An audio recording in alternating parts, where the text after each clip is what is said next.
حضرت ابراہیم مہمان نواز بڑے تھے، سخی بڑے تھے۔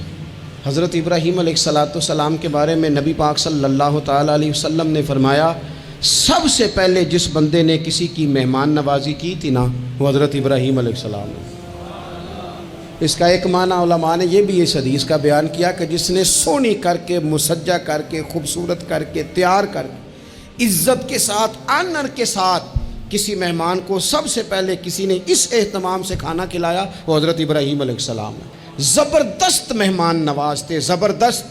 اپنے گھر کے 4 دروازے بنائے ہوئے تھے، 4، اور فرماتے تھے میری خواہش ہے کہ چاروں طرف سے مہمان آئیں، روٹیاں پکتی رہیں، دنیا کھاتی رہے، دنیا آوے کھا کھا جاوے راضی ہووے بلا، آئیں لوگ کھائیں، یہ میری خواہش ہے۔ روٹی کھلاؤ، روٹی کھلاؤ، روٹی کھلاؤ، لنگر کھلاؤ۔ حضور صلی اللہ علیہ وسلم سے پوچھا گیا، یا رسول اللہ بہترین مسلمان کون ہے؟ تو حضور نے فرمایا جو سلام لینے میں پہل کرے اور کھانا زیادہ کھلائے، کھانا کھلائے، جو جس کا مزاج ہو کھانا کھلانے کا، طبیعت ہو کھانا کھلانے۔ حضرت ابراہیم علیہ السلام اتنی مہمان نوازی کرتے کہ نبی پاک صلی اللہ علیہ وسلم نے فرمایا، یہ ترغیب و ترہیب میں موجود ہے۔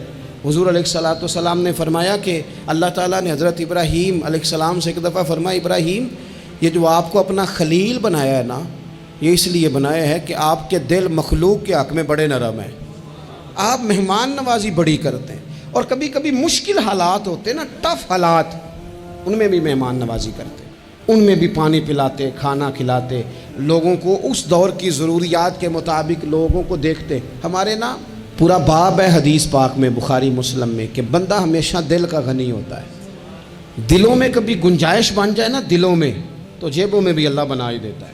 اپنے دلوں میں گنجائش بنائیں لوگوں کے لیے، اپنی طبیعتوں میں گنجائش۔ ہماری طبیعتوں میں گنجائش نہیں ہوتی۔ اللہ تعالیٰ بعض بندوں کو نواز دیتا ہے، انہیں چاہیے کہ وہ گنجائش رکھیں، کشادہ کریں اپنے دل کو، سینے کو۔ حضرت ابراہیم علیہ السلام نے نا ایک دفعہ قحط ہو گیا تھا، تو مہمان تو اب آئے بیٹھے تھے، بلکہ ان دنوں میں مہمان زیادہ بڑھ جاتے ہیں، کئی دفعہ زیادہ لوگ آ جاتے ہیں۔ اب وہ قحط کا زمانہ تھا، بہت ساری جگہوں پہ فصل ہی نہیں تھی، اناج ہی نہیں تھا، تو مہمان زیادہ ہو گئے۔ اب حضرت سارہ جناب ہاجرہ گھر میں موجود ہیں اور لوگوں کی لائنیں لگی ہوئی ہیں۔ حضرت ابراہیم علیہ السلام کا مصر میں ایک دوست تھا، حضرت حکیم الامت نے اس کو لکھا ہے، آپ نے نا اس کو کچھ سامان بھیجا، بوریاں بھیجی۔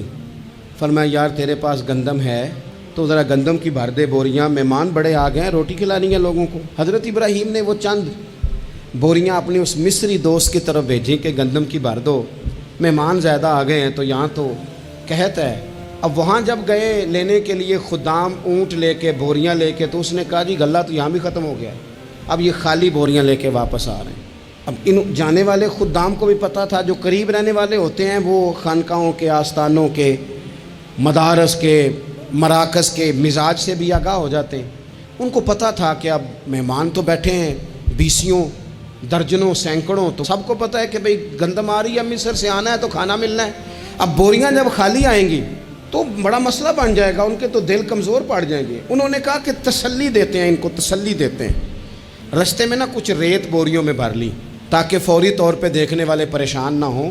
ریت بھر کے لے جاتے ہیں اور پھر جا کے آرام سے رکھ دیں گے، پھر حضرت ابراہیم سے گزارش کریں گے غلہ نہیں ملا، وہ ایک خوبصورت سا آواز کریں گے، لوگوں کو دلوں کو تسلی ہو جائے گی، اور پھر اگلا بندوبست کر لیں گے۔ اب وہ بوریاں ساری کی ساری ریت سے بھری رکھی۔ حضرت مفتی احمد یار خان صاحب رحمۃ اللہ علیہ نے لکھا ہے کہ وہ بوریاں لا کے جب لوگوں نے آتے دیکھی بوریاں، تو طبیعت لوگوں کی کئی دنوں کا کھانا نہیں کھایا تھا، حشاش بشاش ہو گئیں، بچے، بوڑھے، بیمار، سبھی کے دل تسلی میں آ گئے کہ آج کھانا ملے گا۔ بوریاں ایک کونے میں رکھ دیں۔ حضرت ابراہیم آرام فرما تھے کہیں، یا کسی ذکر و فکر کی مصروفیت میں مشغول تھے، ظاہراً انہیں بتایا نہ گیا۔ اب وہ جہاں گندم رکھی جاتی تھی وہاں جا کے وہ ریت کی بوریاں رکھ دیں۔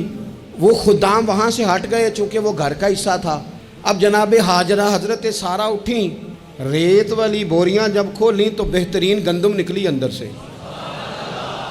اللہ تعالیٰ جب رزق دیتا ہے تو پھر بغیر، اور واللہ خیر الرازقین، بہترین رزق دینے والا اللہ ہے، سب سے بہتر رزق دینے والا۔ وہ کھولا، ان کو بہترین گندم نکلی۔ انہوں نے فوراً کنیزیں جو تھیں ان کو بلایا، گندم پیس لی گئی، اسی وقت کھانا پکنے لگا، حضرت ابراہیم تشریف لائے، کھانا چل رہا ہے، لوگ لنگر کھا رہے ہیں۔ اب وہ خدام بھی پریشان تھے کہ بھئی ہم تو لائے تھے ریت، یہ گندم کیسے آ گئی؟ حضرت سارہ اور جناب ہاجرہ قریب آئیں تو خواتین بعض اوقات گھر والوں کو گائیڈ کرتی ہیں کہ یہ والی سبزی بڑی اچھی تھی، یہ والے چاول بڑے اچھے ہیں، یہ جو گندم آپ لائیں یہ بڑی اچھی ہے۔